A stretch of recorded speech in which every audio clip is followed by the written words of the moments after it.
Kisah Arjuna Wiwaha, sebuah lakon yang menyoroti perjalanan sang ksatria tampan, Arjuna, dalam menghadapi ujian terberatnya. Bagaimana seorang ksatria yang dikenal playboy bisa menjadi pertapa yang teguh, dan mengapa ia menjadi satu-satunya harapan para dewa. Mari kita ungkap tabir kisahnya.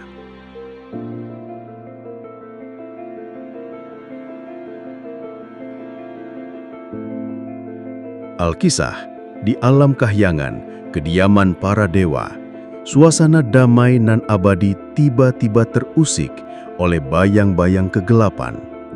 Para dewa dilanda kegelisahan yang amat sangat. Alasannya adalah seorang raja raksasa sakti mandraguna bernama Niwatakawaca.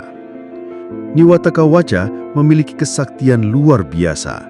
Ia telah mendapatkan anugerah atau wahyu dari Dewa Brahma bahwa ia tidak bisa mati oleh tangan dewa maupun raksasa. Anugerah ini membuatnya menjadi sombong dan kejam. Ia berambisi menguasai 3 dunia, kahyangan, marcapada atau bumi, dan patala atau dunia bawah. Berulang kali, para dewa berusaha mengalahkan Niwatakawaca. Namun selalu gagal. Kekuatan para dewa tak berdaya di hadapan kesaktian raksasa itu. Kahyangan terancam. Batara Indra, raja para dewa, memimpin pertemuan agung. Mereka merenung, memutar otak, mencari cara mengalahkan musuh yang kebal ini. Mereka tahu bahwa satu-satunya harapan adalah menemukan seorang manusia pilihan, seorang ksatria sejati yang memiliki keteguhan batin dan kekuatan fisik yang setara dengan anugerah para dewa.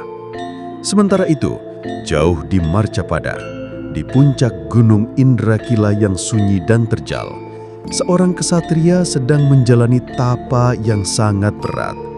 Ia adalah Arjuna, Pandawa ketiga, putra Dewi Kunti. Arjuna dikenal sebagai ksatria paling tampan di jagat pewayangan, dicintai banyak wanita. Namun kali ini, ia memilih jalan pertapaan. Mengapa Arjuna bertapa? Bukan karena ingin kekuasaan atau kekayaan.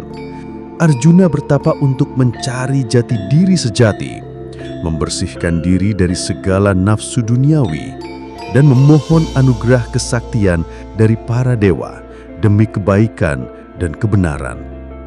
Ia bertekad untuk mencapai tingkat spiritual yang tertinggi. Melihat keteguhan batin Arjuna, Batara Indra merasa inilah jawaban atas kegelisahan para dewa. Namun ia harus menguji keteguhan Arjuna.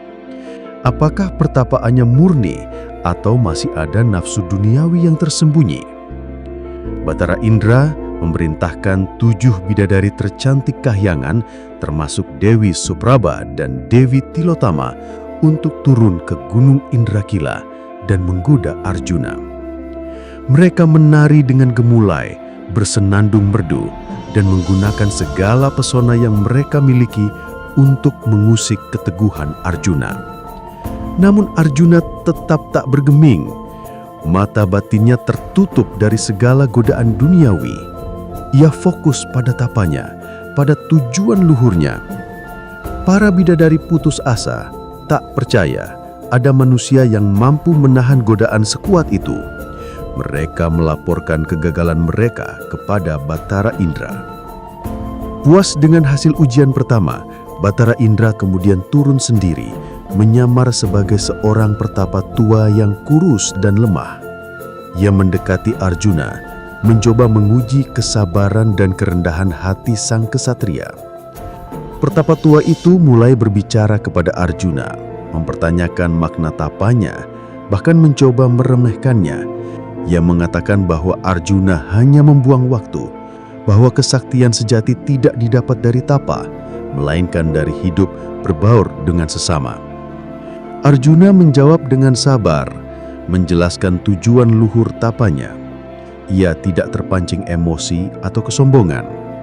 Di tengah perbincangan itu, tiba-tiba muncul seekor babi hutan raksasa atau Batara Kala yang menyamar, yang sangat buas menyerang Arjuna. Tanpa pikir panjang, Arjuna mencabut panahnya dan membidik babi itu. Namun di saat yang sama, pertapa tua itu juga melesetkan panahnya. Kedua panah menancap tepat di tubuh babi hutan itu secara bersamaan, membuat babi itu tumbang dan mati. Namun, begitu mati, babi hutan itu berubah kembali menjadi wajah aslinya, yaitu Batara Kala, dewa kematian, yang diutus Batara Indra untuk ujian terakhir. Arjuna dan pertapa tua itu kemudian terlibat dalam perdebatan sengit tentang siapa sebenarnya yang berhasil membunuh babi hutan itu. Perdebatan ini berujung pada pertarungan fisik yang dahsyat. Keduanya bertarung dengan sengit, adu kesaktian, adu ilmu kanuragan. Tak ada yang mengalah karena keduanya sama-sama sakti.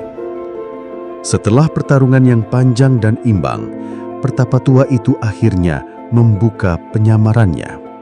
Ia berubah kembali menjadi wujud aslinya yang megah, Batara Indra. Arjuna yang mengetahui bahwa ia telah bertarung dengan Raja para Dewa, segera bersimpuh dan memohon ampun. Arjuna, tegakkan kepalamu. Kau telah lulus semua ujianku. Keteguhanmu dalam tapa, kerendahan hatimu, dan kekuatanmu dalam pertempuran tak diragukan lagi. Kau adalah kesatria pilihan yang dicari Kahyangan. Batara Indra kemudian menjelaskan kegelisahan para dewa tentang Niwatakawaca. Ia menganugerahkan sebuah senjata pusaka yang sangat ampuh kepada Arjuna, yaitu panah Pasopati. Panah ini adalah panah sakti yang memiliki kekuatan dahsyat, mampu menembus pertahanan lawan terkuat sekalipun. Arjuna menerima anugerah itu dengan kerendahan hati dan kesatriaan. Ia menyanggupi untuk membantu para dewa mengalahkan Niwatakawaca. Batara Indra juga membisikkan sebuah rahasia penting kepada Arjuna. Kelemahan Niwatakawaca berada di lidahnya. Jika lidahnya dapat dipanah, maka kesaktiannya akan lenyap. Arjuna pun mulai menjalankan misinya. Ia menyamar sebagai seorang prajurit biasa dan menyusup ke kerajaan Niwatakawaca. Dengan kecerdasan dan kesabarannya, ia berhasil mendekati raja raksasa itu. Beberapa versi cerita mengatakan ia menjadi pengawal. Ada juga yang menyebut ia mencoba memancing Niwatakawaca berbicara banyak.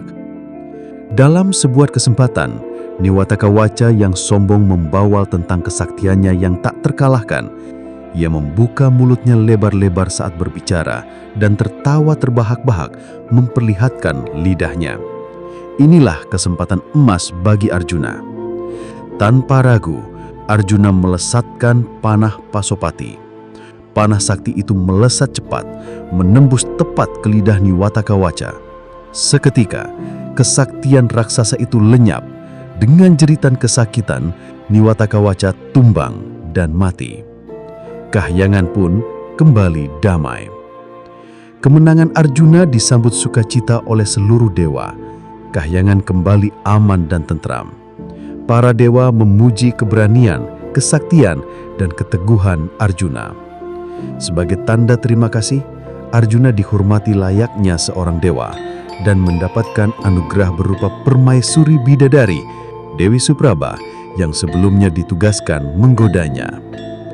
Setelah beberapa waktu di Kahyangan, Arjuna pun kembali ke Marcapada, membawa serta panah Pasopati dan kebijaksanaan yang lebih mendalam.